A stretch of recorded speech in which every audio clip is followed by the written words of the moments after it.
Hi guys, मेरा नाम है सक्षम मल्होत्रा एंड आज की वीडियो में आपको कंप्लीट सिखाने वाला हूँ कि क्या होता है कॉर्पोरेट बॉन्ड एंड इसके अंदर आप कैसे इन्वेस्ट कर सकते हो, क्या फिक्स रिटर्न आपको मिलता है, हर एक चीज़। और हाँ, इसके अंदर जो आपको मिलता है वो मिलता है आपको सिंपल इंटरेस्ट।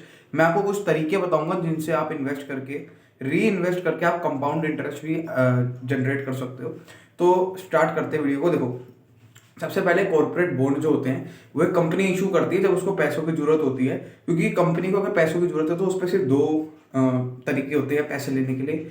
एक, बैंक से लोन लेना, जो कि मेजर कंपनियां इग्नोर करती हैं क्योंकि इंटरेस्ट रेट बहुत ज़्यादा चार्ज होता है उन पे कंपनी लोन के ऊपर। दूसरा तरीका होता है बॉन्ड इशू कर देना, तो कंपनियां बॉन्ड इशू कर देती है, ठीक है, कॉर्पोरेट बॉन्ड। अब इनके अंदर क्या होता है, कैसे इन्वेस्ट होता है, हर एक चीज़ डिटेल में आज मैं आपको बताऊंगा। सबसे पहले अगर आपको कॉर्पोरेट बॉन्ड के अंदर इन्वेस्टमेंट करना है तो आपको समझना पड़ेगा बॉन्ड दो प्रकार के होते हैं, एक होते हैं लिस्टेड, एक होते हैं अनलिस्टेड। अनलिस्टेड बॉन्ड वो बॉन्ड होते हैं जो 98% होते हैं, मतलब ओटीसी मार्केट के अंदर ट्रेड होते हैं। रेस्ट 2% बॉन्ड जो बचे वो बॉन्ड होते हैं लिस्टेड, जो एनएससी बीएससी के ऊपर लिस्टेड होते हैं। उन बॉन्ड के अंदर आप ट्रेड कर सकते हो एनएससी बीएससी के स्टॉक एक्सचेंजेस के ऊपर, मतलब स्टॉक एक्सचेंजेस नहीं, मतलब ब्रोकर के ऊपर। जैसे कोई भी डीमेट अकाउंट आपका है किसी ब्रोकर में, उसके अंदर आप ट्रेड कर सकते हो।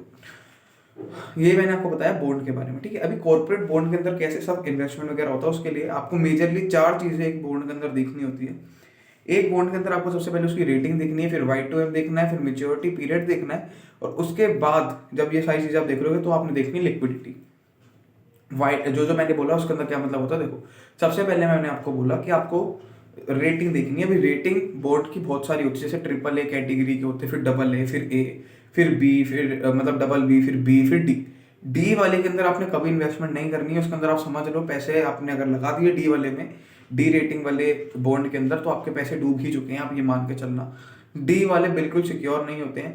अच्छा हाँ, मैं आपको टाइप बता दूं कि बॉन्ड जो है दो टाइप के होते हैं, एक होते हैं सिक्योर, एक होते हैं अनसिक्योर। अनसिक्योर बॉन्ड वो बॉन्ड होते हैं जिनके पीछे कोई भी कोलेट्रल या फिर कोई भी मोड की चीज नहीं पड़ी होती है, उसमें रिस्क ज्यादा होता है, इसलिए उसमें रिवॉर्ड भी ज्यादा मिलता है as compare to secured bond. Secured bond के अंदर पीछे पहले से ही जितने के बॉन्ड इशू उतने की एक मशीनरी, एसेट या फिर मोर्टगेज पड़ा होता है।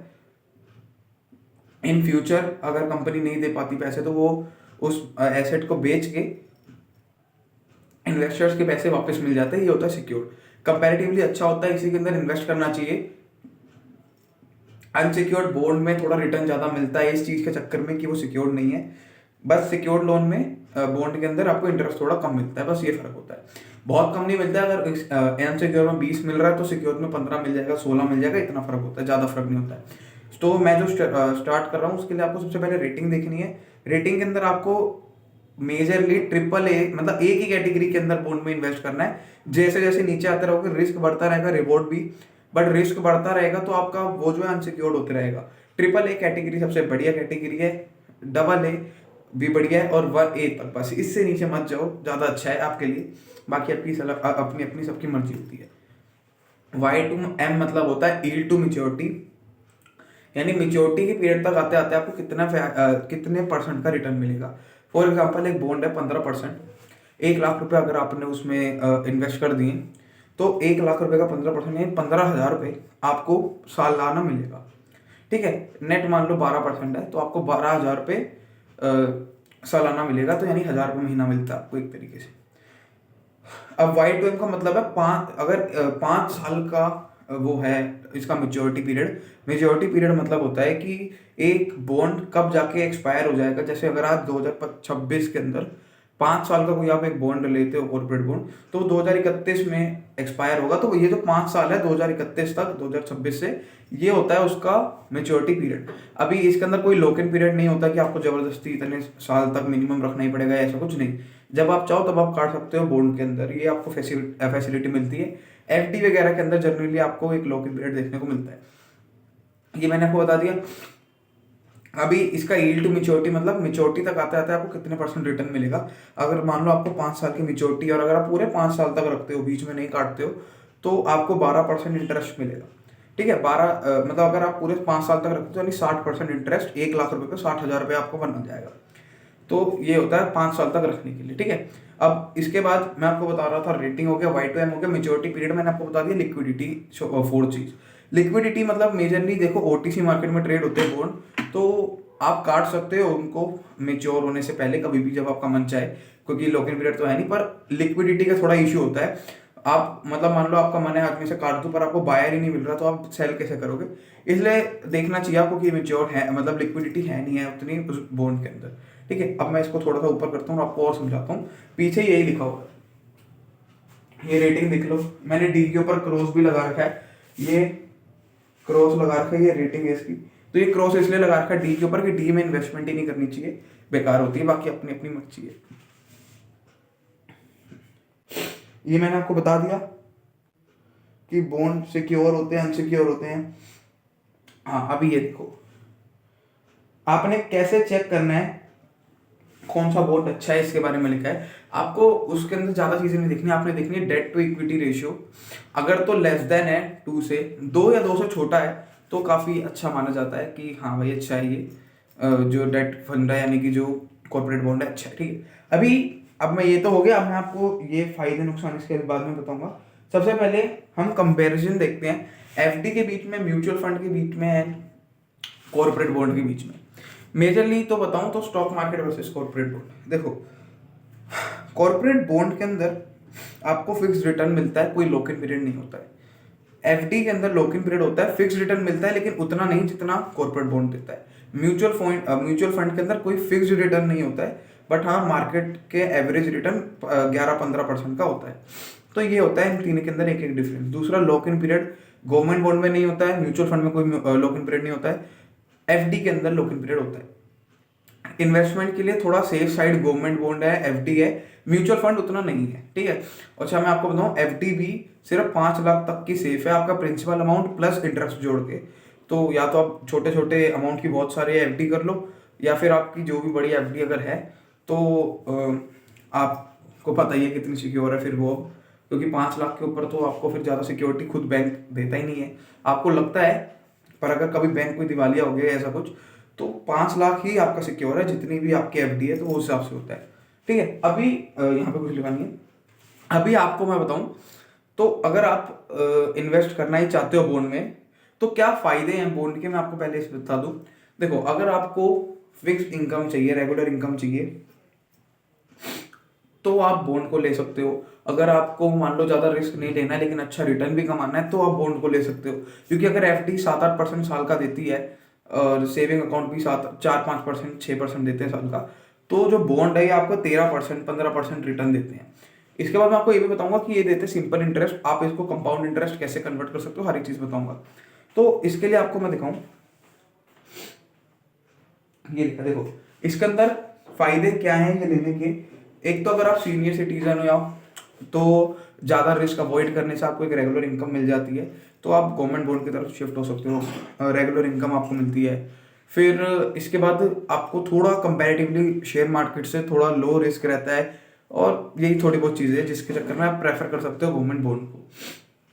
पोर्टफोलियो आपका इससे डाइवर्सिफाइड रहता है, यहाँ पे लिखा है सब कुछ पीछे, ये लिखा है, तो इसको देख लो आप। ठीक है, ये तो होगी कि क्या फायदे हैं। अब अगर आपने इन्वेस्ट कर दिया है तो अब आपको मिलेगा भैया इस पे return simple interest. Simple interest का मतलब क्या होता है, 1 लाख रुपए पे अगर आपको 12% सालाना मिल रहा है, तो वो 12,000 रुपये जो मिल रहा है वो सिंपल इंटरेस्ट है।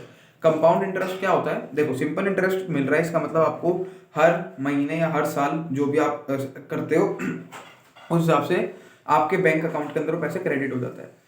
अगर आप खुद समझोगे कोई चीज़ आपके प्रिंसिपल अमाउंट में जुड़ी नहीं रही, तो उसमें कंपाउंड इंटरेस्ट कैसे मिल सकता है। कंपाउंड इंटरेस्ट का मतलब क्या है, फॉर एग्जांपल 10% आपको मिल रहा है 1 लाख रुपए पे, तो अब आपका प्रिंसिपल अमाउंट 1,10,000 रुपये हो जाएगा 1 साल बाद। अब जो 10% मिलेगा वो 1,10,000 रुपये मिलेगा, यानी अब आपको 10,000 का इंटरेस्ट नहीं 11,000 का इंटरेस्ट मिलेगा। फिर उसके अंदर वो जुड़ते रहेगा, तो ऐसे करते करते करते एक प्रिंसिपल अमाउंट बढ़ता जाता है, एक तरीके से री इन्वेस्ट होते रहता है आपके बैंक अकाउंट में आने से बढ़िया। अब आपको सिंपल इंटरेस्ट मिल रहा है, आप इसको क्या कर सकते हो, उस पैसे से सेम बॉन्ड को खरीद के अपना प्रिंसिपल अमाउंट बढ़ा सकते हो, तो सेम चीज होती रहेगी। पर अगर आप सोच रहे हो कि हाँ मेरे को पोर्टफोलियो डाइवर्सिफाइड ही करना है, तो मैं सिर्फ एक बॉन्ड के अंदर ही क्यों रहूं, आप छोटे छोटे म्यूचुअल फंड के अंदर उस पैसे से निकले हुए की SIP स्टार्ट कर दो। फॉर एग्जाम्पल आपको 15% मिल रहा है, 1 लाख रुपए आपने लगाए हुए हैं, 15,000 रुपए की आपने मंथली SIP शुरू कर दी, मंथली नहीं मतलब ईयरली SIP, चलो 12% पकड़ के चलो, थोड़ी कैलकुलेशन आसान हो जाएगी। तो 12% के हिसाब से आपको 1,000 रुपये महीना अपने SIP शुरू कर दी, क्योंकि आपको 12,000 रुपये तो वहाँ से आना ही है साल में। तो अब 1,00,000 रुपये पे, तो अगर आपको आपने SIP शुरू कर दी 1,000 रुपये महीना, 1,000 रुपये महीना, तो 1 साल बाद आपके वो जो प्रिंसिपल अमाउंट है वो तो 1,12,000 का हो ही जाएगा अगर आप निकाल लेते हो तो, है ना। क्योंकि 12,000 का तो को इंटरेस्ट मिल रहा है, और वो 12,000 रुपये आपने SIP में लगा रखे हैं, तो वो भी SIP से 12,000 के बढ़ा के कुछ इंटरेस्ट एवरेज 11% लेके बढ़ जाएगा वो भी आपका पैसा। तो 5 साल में आपका एक प्रिंसिपल अमाउंट यहाँ से बढ़ता रहेगा, एक वहाँ से बढ़ता रहेगा SIP के थ्रू, तो यहाँ पे आपका एक पूरा कंपाउंडिंग साइकिल घूम जाएगा। इससे आप ज़्यादा रिटर्न कमा सकते हो। बेसिकली ये एक तरीका होता है। या फिर आप उस पैसों को अगर बैंक अकाउंट में भी पड़े रहने दोगे, सेविंग अकाउंट में, तो उतना पैसा नहीं मिलेगा आपको, लेकिन थोड़ा बहुत इंटरेस्ट तो वो भी देखता है। FD करा सकते हो आप उसकी। तो ये सारी कुछ चीज़ें होती हैं, पर अगर आप थोड़ा रिस्क ले सकते हो तो आप स्टॉक मार्केट में भी उस पैसे को लगा सकते हो। उससे आपको थोड़ा ज़्यादा रिटर्न भी मिल सकता है, लेकिन रिस्क भी इतना होता है। अगर थोड़ा सेफर साइड जाओ तो आप म्यूचुअल फंड में लगा सकते हो, अगर आप सीनियर सिटीजन और रिस्क थोड़ा कम लेना है। हाइब्रिड के म्यूचुअल फंड में लगा सकते हो आप। लेकिन अगर आप यंग हो तो आपको एडवाइजेबल तो नहीं है, लेकिन अगर आप लगाना चाहते ही हो तो इक्विटी म्यूचुअल फंड में लगाना थोड़ा ज़्यादा अच्छा रहेगा आपके लिए। और फिर बहुत सारी चीज़ें होती है, जैसे डेट इंस्ट्रूमेंट होते हैं, कुछ लिक्विड इंस्ट्रूमेंट होते हैं, उसके अंदर आप पैसा लगा सकते हो, रेट के अंदर लगा सकते हो। रेट यानी वो चीज़ें जो, जैसे कुछ कंपनी है जो बिल्डिंग है उनका रेंट आता है, रीट जिनको हम कहते हैं वो हो गया, इनविट वगैरह हो गया, इन सब के अंदर आप पैसा लगा सकते हो अपना। क्या होता है ये इन्वेट, रीट, इन सब के अंदर अगर आपको जानकारी चाहिए तो आप मेरे को कमेंट कर देना, मैं बता दूंगा। तो आई होप आज की वीडियो में आपको सब कंप्लीट समझ आ गया होगा क्या होता है बॉन्ड। हाँ, बस अगर मैं आपको थोड़े बहुत लिस्टेड बॉन्ड दिखाने की जैसे मैंने बोला था तो वो मैं आपको दिखा देता हूँ। आई होप यहाँ पे आपको क्लियरली दिख रहा होगा हर एक चीज़। ये कॉर्पोरेट बॉन्ड नहीं है, ये सोवेरियन गोल्ड बॉन्ड है, गवर्नमेंट सिक्योरिटीज है, ट्रेजरी बिल है, क्योंकि वो तो अनसिक्योर्ड होते हैं, अनसिक्योर्ड सॉरी अनलिस्टेड होते हैं, ये लिस्टेड है। तो यहाँ पे आई होप आपको क्लियरली दिख रहा होगा। ये सबसे पहला सोवेरियन गोल्ड बॉन्ड है, फिर गवर्नमेंट सिक्योरिटीज है, फिर नीचे ट्रेजरी बिल है। तो ये सारे ऐसे सर्च होते हैं। अगर आपका डीमेट अकाउंट एंजल वन में है या किसी भी ब्रोकर में है, तो मैं आपको बताऊँ आपने क्या करना है। जैसे फॉर एग्जाम्पल अभी यहाँ पर मैंने लिखा 754, फिर मैं लिखता हूँ यहाँ पे GS, तो यहाँ पे गवर्नमेंट सिक्योरिटीज आ जाएगी 754 की, 2036 तक जिसकी एक्सपायरी है, यानी इसका लॉक इन पीरियड नहीं है, ये इसकी मेच्योरिटी पीरियड है, 2036 में जाके मेच्योर हो जाएगा। अभी ये जीरो कूपन बॉन्ड होते हैं, तो इसका गवर्नमेंट सिक्योरिटीज होती है। इसका प्राइस जो भी आपको दिख रहा है 106 रुपये 24 पैसे। ये जिस दिन इसकी मेच्योरिटी होगी उस दिन 100 रुपये पर क्लोज होगा। अगर तो 100 रुपये से कम है, फॉर एग्जांपल इसकी 10 तारीख को मेच्योरिटी 2036 में, 9 तारीख को आपने इसको देखा, इसका प्राइस चल रहा है 95 रुपीज़ या 100 रुपये से कम, तो कल यानी 10 तारीख को जब ये मेच्योर होगा, आप तो 9 को देख रहे हो, 10 को जब भी मेच्योर होगा सॉरी, तो ये 100 रुपये पे जाके मेच्योर होगा।